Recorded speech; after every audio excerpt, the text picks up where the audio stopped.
আপনাদেরও রান্না করতে না ভালো লাগলে এরকম আপনারা নুডলস সিদ্ধ করে খেতে পারেন, সাথে কিছু মশলা অ্যাড করবেন। আসসালামু আলাইকুম সবাইকে, আবারও নতুন একটা রেসিপি নিয়ে আপনাদের সামনে চলে এলাম। আমি তাকিয়াস কিচেন থেকে তাকিয়া আম্মু। কেমন আছেন সবাই? আলহামদুলিল্লাহ আমি খুব ভালো আছি। আজকে রান্না করতে মোটেও মন চাইছে না, তাই নুডলস সিদ্ধ করলাম, সাথে কয়েকটা মশলা অ্যাড করে খেয়ে নিব, আর রান্নার বেড়া নিব না। দেখেন, প্রথমে নুডলসগুলো সিদ্ধ করে নিয়েছি, তারপর একটা প্লেটে নিয়ে টমেটো সস দিয়ে দিলাম। টমেটো সসটা দিলে নুডলসের টেস্টটা একটু বাড়ে, বুঝছেন। তারপরে দিব এর মধ্যে একটু আচার, আমের আচার, প্রাণ আমের আচারটা দিলে নুডলসের টেস্ট 3 গুণ হয়ে যায়। আপনারাও ট্রাই করে দেখতে পারেন।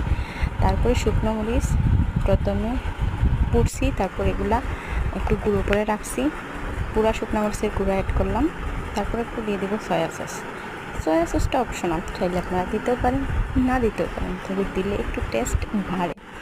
এটা আমরা অনেক সময় ভর্তা খাই না, পেঁপে ভর্তা, তারপরে আম ভর্তা, ওইটার মধ্যে একটু দিলে একটু টেস্ট বাড়ে সয়া সসটা দিলে।